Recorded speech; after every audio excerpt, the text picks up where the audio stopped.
Hey everybody, Glenn here. Just a brief video on the proper way to tune, or at least some tips that I've found over the years to tuning.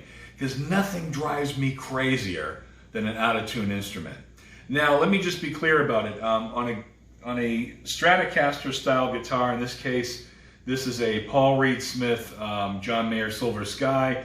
When you have an instrument, an electric instrument especially, with the strings going straight to the tuning pegs, you have a better chance of tuning stability than on, say, Gibson style guitars like a Les Paul or an ES335 where the strings go off to the side. Creates an unnecessary tension in the strings, and they tend to be more of a tuning challenge. That being said, there's a lot of tuners on the market. The Snark is kind of the Kleenex of tuners right now. I find that they're extremely unreliable when it comes to certain strings like the B string. There are a lot of floor-based tuners that are available as well.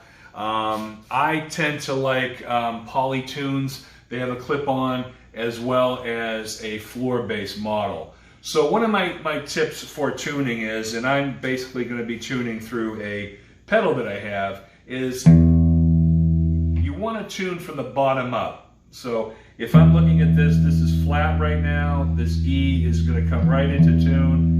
What you don't want to do is tune from the top down. So if your string is sharp, which is sharp, you don't want to drop down into the note because the gear ratio is set up in such a way that it will actually loosen going backwards. So you always want to tune flat to in tune, not sharp dropping down into tune. So then, now we're perfectly in tune. So now I'll do another video at some point on intonation and how to intonate your guitar and do a proper setup on it after a string change.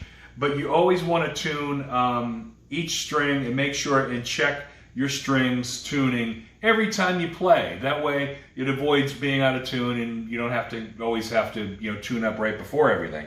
So each string needs to be tuned. And what I like to do before each tuning is do a little tug on 2 strings at a time, do a little stretch, and then see if it's in tune. If it stays in tune, then you've done your job with your tuning. So that's just my little tip and trick for today. Have a great day and be blessed.